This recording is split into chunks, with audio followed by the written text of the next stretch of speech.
Öz şərəfli tarixin Azərbaycan yazır. Yurda azadlıq sözün hər tökülən qan yazır.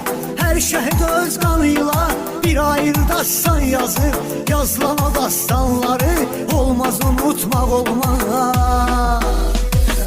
Şirləri, aslanları olmaz unutmaq olmaz.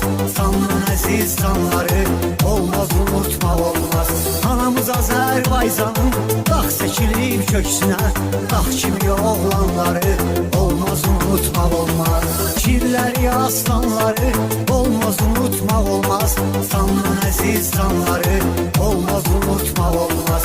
Anamız Azərbaycanın dağ çəkilib köksünə, dağ kimi oğlanları olmaz unutmaq olmaz.